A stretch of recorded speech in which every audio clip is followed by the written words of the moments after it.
Good morning everyone, welcome back to my YouTube channel. আশা করছি তোমরা সবাই খুব ভালো আছো। তো চলে আসলাম আজকে আরও একটা নতুন ব্লগ নিয়ে। আজকে হচ্ছে জুলাই মাসের 21 তারিখ আর এখন বাজে সকাল 9:30। তো আজকের ব্লগটা এখন থেকে শুরু করছি। কিছুক্ষণ আগে ঘুম থেকে উঠে জাস্ট ফ্রেশ হয়েছি। আর এই যে আমাদের পুচকি সোনা এখানে ঘুমোচ্ছে। কালকে ওকে স্নান করে দিয়েছি, এলুনি স্নান করিয়ে দেওয়ার পর কি যে সাদা লাগে ওকে দেখতে, কি ভাল লাগে। মনে হয় এরকম এরকম করে চটকায়, কিন্তু ওই যে ক্যামেরার সামনে নিয়েছি আর ও থাকবে না, ওটা চলে যাবে। কিন্তু ও চটকানো একদম পছন্দ করে না, তোমরা জানো। কোলেও আসতে চায় না, যে চলে গেল বলে, দেখেছো কোথায়, এক দৌড়ে বাইরে। চলো, ঘুম থেকে উঠেছি, বিছানাটা এখনো গোছানো হয়নি, তো আগে চলো বিছানাটা গুছিয়ে নিই। তো চলো আগে বিছানাটা পরিষ্কার করে নিই। আমার ঘরে যেহেতু খুব একটা বেশি জিনিস নেই, এই খাটটা রয়েছে, আলমারি রয়েছে, একটা টি টেবিল আর একটা বড় আয়না রয়েছে, ছোট আর কয়েকটা জিনিস মাত্র রয়েছে। তো এত মানে ঘরটাও সেহেতু বড়, এই বড় ঘরে যেহেতু খুব বেশি একটা জিনিস নেই, তো দু একটা জিনিস এদিক ওদিক পড়ে থাকলে না খুব অগোছালো বা চোখে লাগে। তো ঘুম থেকে উঠে আমি বিছানাটাকে পরিষ্কার করে নিয়েছিলাম সেই কারণে। তো আজকে ঝাড় দিতে দিতে দেখলাম দু একটা ঝুলো হয়েছে, তো ওই হাতে দু একটা ঝুলো ঝেড়ে নিয়েছি। মাকড়সা হয়েছে অনেক দেখলাম। তো আরশোলা মারার তো জিনিস পাওয়া যায়, মাকড়সা মারার কি জিনিস পাওয়া যায় আমার সেটা জানা নেই। আর এবার আমার বাড়িতে আসা প্রায় 3-4 দিন মতো হলো। মোট 5 দিন হাতে নিয়ে আমি এসেছি। 5 দিনের আমার কাজ আছে, তারপরে তো আমরা 5 দিনের পরে মানে 5 দিনের দিন পুরী বেরিয়ে যাব আমি আর দীপ্ত। তো সেই 5 দিন, যে 5 দিন আমি এসেছি সেই 5 দিনই আমার 5 দিনেই কাজ আছে। একদিন মেকআপের ক্লাস, তো মেকআপের কাজ, আর মেকআপের যে কাজগুলো এবার রয়েছে সেগুলো আমার বাড়ি থেকে অনেকটাই ডিস্ট্যান্স, প্রায় 40-50 এইরকম করে ডিস্ট্যান্স বাড়ি থেকে, আর সবটা আমি স্কুটিতে করে আমাকে কভার করতে হয়। তো যাওয়ার সামিলে প্রায় 100 কিলোমিটার হয়েই যায়। আর আজকে আছে আমার ক্লাস ডেমোস্ট্রেশন, তাই আমি এখন এসেছি মডেলের ড্রেস আর জুয়েলারি নিতে। অ্যাকচুয়ালি এগুলো তো রেন্টে নিতে হয়, যে ড্রেস আর জুয়েলারিগুলো পরায়। তো যার কাছ থেকে রেন্টে নিয়েছি তার কাছে আমার যাওয়ার কথা ছিল, বাট এদিকে মানে সেই দিন সেই লেভেলের বৃষ্টি হচ্ছিল বলে আমি, না বৃষ্টি যেমন তেমন, আমার মেকআপের কাজ ছিল। সেদিন আমি বাড়ি এসেছি রাত 8টায়। তো আমার পক্ষে গিয়ে মানে সেই প্রায় 30 কিলোমিটার গিয়ে আর ড্রেসটা নিয়ে আসা পসিবল ছিল না, তাই একজনকে বলেছিলাম। তো সেটা একজনের হাত দিয়ে না, প্রায় 2-3 জনের হাত বয়ে তারপর আমার হাতে এসেছে। আর অনেক বৃষ্টি হওয়ার কারণে যার কাছ থেকে ড্রেস জুয়েলারি নিয়েছিলাম সে এত ভালো করে প্যাকিং করে দিয়েছে, মানে একটা করে প্যাকিং ক্যারি খুলছি, ভেতরে আর একটা ক্যারি, আর একটা ক্যারি খুলছি, ভেতরে আর একটা ক্যারি, মানে খুব ভালোভাবে প্যাকিং করে দিয়েছিল, কারণ সত্যি অনেক বৃষ্টি হয়েছিল এইদিকে। তো সেই কারণে এত সুন্দরভাবে প্যাকিং করে দিয়েছে। তো এই হচ্ছে শাড়ি আর ব্লাউজ, আর সাথে জুয়েলারিও দিয়েছিল। একটা শ্যুট করা মানে এর পিছনে প্রচুর খাটতে হয়। জাস্ট শ্যুট মানে একটা শ্যুট করি আমরা কিসের জন্য, জাস্ট একটা রিলস আর 4-5টা ছবির জন্য। তো একটা রিলস আর 4-5টা ছবির জন্য যে কত খাটাখাটনি করতে হয়, আহ, যারা শ্যুট অ্যারেঞ্জ করে নিজে হাতে দায়িত্ব নিয়ে তারাই জানে। আর আজকে ক্লাস ডেমোস্ট্রেশনে মডেলকে মেকআপ করাতে করাতে যে আমি বাজারে কতবার গেছি তার ঠিক নেই। তার উপরে বাইরে রীতিমতো বৃষ্টি হচ্ছে, যতবার গেছি আমি ততবার বৃষ্টিতে ভিজেছি।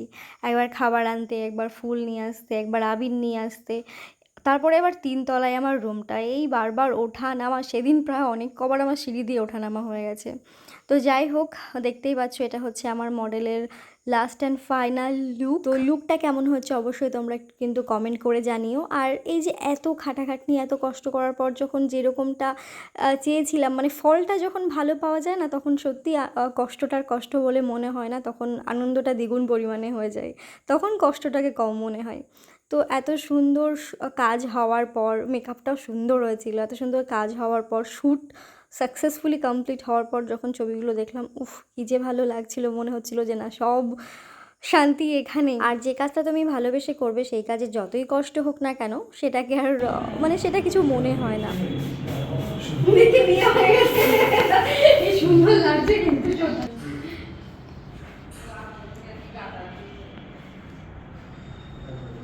তো এখন বাজে দেখতে পাচ্ছ 6টা 58, মানে 7টা বেজে গেছে সন্ধ্যা। শ্যুট এখনও আমাদের চলছে।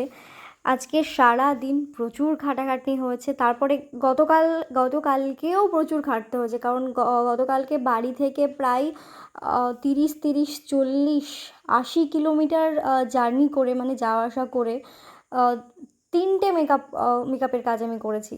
কোমর সেই লেভেলের আমার ব্যথা হয়ে গেছিলো, মানে এই কষ্টগুলো আর কি করব, ভাবছি তোমাদের সাথে শেয়ার করি যদি একটু কমে আর কি, আর কিছুই না, জাস্ট মজা করলাম। না, আমার জার্নিটা আমি শেয়ার করছি, আমি কি করি না করি, আমি কিভাবে কাজ করি, জাস্ট এটাই। তো শ্যুট শেষে দেখতে পাচ্ছ আমার ঘরের এই অবস্থা, একদম অগোছালো হয়ে পড়ে আছে। বিশেষ করে আমার মেকআপের ট্রলিটা, ওই মেকআপের ট্রলি গোছাতেই আমার আধা ঘন্টা লাগবে, কারণ প্রত্যেকটা জিনিস জায়গায় জায়গায় রাখতে হবে যাতে আমি কাজের জায়গায় গিয়ে হাতের কাছে সব কিছু পেয়ে যাই। তো এটাই ছিল আমার আজকের মডেল প্রতীক্ষা। আমাদের ডোমকলেই বাড়িও, ভীষণ মিষ্টি একটা মেয়ে, আর খুব সুন্দর নাচ করে। মানে ওর প্রফেশনটাই হচ্ছে ও একজন নৃত্যশিল্পী, খুব সুন্দর নাচ করে। তো শ্যুট কমপ্লিট হয়ে যাওয়ার পরে ভাবলাম একটু চা না খেলে শরীরটা কেমন কেমন করছে, তাই মামনিকে আর প্রতীক্ষাকে বললাম যে চলো কিছু একটা খেয়ে আসি। তো ক্যাফেতে আসলাম, জাস্ট আমি চাই খেয়েছি। তো খাওয়া দাওয়া করে তারপর বাড়ি চলে আসি। ও ছুঁতো ছুঁতো, সারা দিনের এত খাটাখাটনির পর এখন বাজে কটা, 9:20। এইমাত্র বাড়ি আসলাম। কে ফোন করছে? ও তো ওটা ছুঁতো না, ছুঁতো দাঁড়া। এই এই এই তো আসলাম, হ্যাঁ বাস স্ট্যান্ডে তো ছিলাম। তো এখন দুটো পার্সেল এসেছে, তো ওই পার্সেল দুটোই খুলছি। অ্যাকচুয়ালি মেকআপের দুটো জিনিস অর্ডার করেছিলাম, একটা ব্রাশ আর একটা হচ্ছে ফাউন্ডেশন।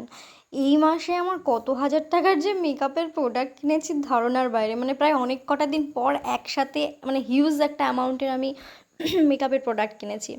তো কালকে রাত্রে ভিডিওটা শেষ করতে পারিনি। এই খাবার যে ভিডিও ক্লিপটা দেখাচ্ছ তোমাদেরকে, খাবার দেখাচ্ছি, এটা হচ্ছে তার পরের দিনের সকালবেলার ভিডিও। আমি সকালবেলায় ঘুম থেকে উঠে রেডি হয়ে গেছিলাম, মাকে বলেছিলাম যে আমি 9টায় বেরিয়ে যাব।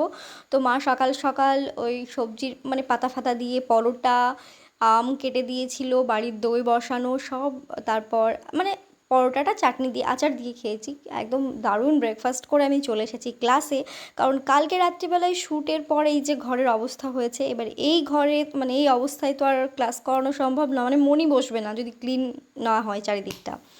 তো স্টুডেন্টদের আমি সময় দিয়েছি 12টায়, বলেছি যে 12টায় আসবে। তো আমি বাড়ি থেকে প্রায় 9টা 10টা নাগাদ বেরিয়ে গেছিলাম। তো ভাবলাম যে ওরা আসার আগে আমাকে পুরো জায়গাটা ক্লিন করতে হবে, আর বিশেষ করে আমার মেকআপের ট্রলিটা ক্লিন করতে হবে, কারণ আমার কালকে সকালবেলায় মানে 23 তারিখ সকালবেলায় 8টায় আমার কলিং টাইম রয়েছে কাজের। তো আমাকে 8টায় 2 ঘন্টা বাস জার্নি করে লোকেশনে পৌঁছাতে হবে। তো সেই কারণে মেকআপের জায়গাগুলো আমি সব কিছু গুছিয়ে নিচ্ছি। তোমরা আমার ভিডিও দেখতে দেখতে গুলিয়ে যাচ্ছ না যে কখন কোন কাজ করছে, কখন কি বলছে? মেবি হয়তো গুলিয়ে যাচ্ছ, গোলানোরই কথা, কারণ মাঝে মধ্যে আমি গুলিয়ে যাই যে আমি কখন কোন কাজটা করি আমি সত্যিই জানি না। এত আমি কাজের মধ্যে মাঝে থাকি এই বাড়িতে আসলে ধারণার বাইরে। আর ব্যাপারটা হচ্ছে এখানে আসলে আমি কাজের মাঝে থাকি সেটা না, আমি এখানে আসি আমার হাতের কাজগুলো নিয়েই, মেন ব্যাপার হচ্ছে এটা। সেই কারণে এখানে এসে আমি সেরকম রেস্ট পাই না। তো আজকে ক্লাসে স্টুডেন্টদের প্র্যাকটিস ছিল, আর তাছাড়া আমি ওদের একটা সাউথের হেয়ারস্টাইল দেখিয়েছি। মানে এটা একটা খুব ট্রেন্ডিং হেয়ারস্টাইল, যেটা আমার ভীষণ পছন্দের। তো এই হেয়ারস্টাইলটা তোমাদের কেমন লাগলো অবশ্যই কিন্তু কমেন্ট করে জানিও। আর এই যে বৃষ্টি দেখতে পাচ্ছ, এইরকম টানা 3-4 দিন ধরে বৃষ্টি হয়েই যাচ্ছে কন্টিনিউ। মানে আমি আর দীপ্ত 23 তারিখে রাত্রিবেলায়, 23 তারিখে হ্যাঁ রাত্রিবেলায় আমরা তো বেরোবো উল্টো রথের জন্য, পুরীতে যাচ্ছি জগন্নাথ দেবের দর্শন করার জন্য। বাট এইরকম বৃষ্টি হলে আমরা কি করে যাব, ওটা নিয়ে ভীষণ টেনশনে আছি। আর টেনশন হবে নাই বা কেন বলো, মানে আমরা কোথাও একটা ঘুরতে যাচ্ছি তার আগের রাতটাও আমরা একসাথে নেই, মানে আমরা যে প্যাকিং করবো বা কিছু। তো এর আগের দিন তো আমি ওখানে যখন ছিলাম তখন তো সব কিছু ঠিকঠাক করে রেখে এসেছিলাম, তো তারও মানে যাওয়ার আগের রাতে একবার তো তাও সব কিছু দেখে নেওয়া দরকার। তো ভিডিও কলে এখন সব দেখাশোনা চলছে। দীপ্ত ওকে বললাম যে দেখো কী কী নেওয়ার আছে, আর তো ওর জামাগুলো দেখে নিচ্ছিল, আমি আমার যা যা নেওয়ার সব নিয়ে নিয়েছি। মানে ব্যাপারটা কত ইন্টারেস্টিং না, ভিডিও কলে এখন আমাদের আলোচনা চলছে কোনটা কোনটা নেব, কোনটা কোনটা নেওয়া উচিত। মানে এতটাই কাজের চাপ আমার। 23 তারিখে শুনবে আমার কী কী আছে। 23 তারিখে সকাল 6টায় ঘুম থেকে উঠবো, উঠে 7টায় বাড়ি থেকে বেরোবো, 2 ঘন্টা জার্নি করে মেকআপের কাজ আছে আমার, সেই লোকেশনে পৌঁছাবো। সেখানে কাজ বাজ করে বহরমপুরে কাজ আছে অবশ্য, বহরমপুর থেকেই ওই দিক দিয়ে আমি উলুবেড়িয়া বেরিয়ে যাব। আমার যে লাগেজগুলো থাকবে সেগুলো একজনকে দিয়ে আমি পাঠিয়ে দেবো, আমার সাথে যে যাবে তাকে দিয়ে বাড়ি পাঠিয়ে দেবো। তারপরে আমি কাজের লোকেশন থেকেই উলুবেড়িয়ার উদ্দেশ্যে রওনা দেবো। উলুবেড়িয়াতে প্রায় যেতে আমার 7-8 ঘন্টা 9 ঘন্টা মতো লাগবে।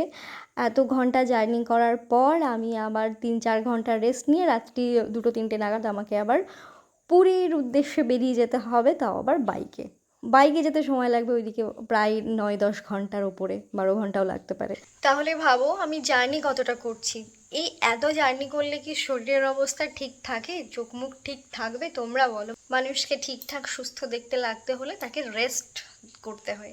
আমার তো রেস্টের কোনো বালাই নেই। তারপরে এখন আমার কি হয়েছে কি জানি, রাত্রিবেলা ঠিকঠাক করে ঘুম হয় না। মানে ঘুম হয় না, মানে ঘুমই হয় না রাত্রিবেলায়। সারা রাত আমি এদিক ওদিক করবো, জানি না কি প্রবলেম শুরু হয়েছে। তো যাই হোক, এখন বাজে কটা, এখন বাজে 11টা 44। ভিডিওটা এডিট করলাম, আপলোড করব, কারণ আমার গ্যালারি ক্লিয়ার করা লাগবে, কারণ ঘুরতে যাচ্ছি আর সেখানে গিয়ে ভালো ভালো ভিডিও করব না আর তোমাদের সাথে শেয়ার করব না, সেটা তো হতে পারে না। তো ভিডিও এডিট করে আপলোডে বসাবো, তারপর এইসব জিনিসপত্র পড়ে রয়েছে এগুলো গোছাবো, আর কালকে যাওয়ার জন্য এখান থেকে যা যা নিয়ে যাওয়া দরকার সেগুলো এখনও আমার প্যাকিং হয়নি, ওগুলো আমি করবো এখন। তো যাই হোক, চলো, টাটা।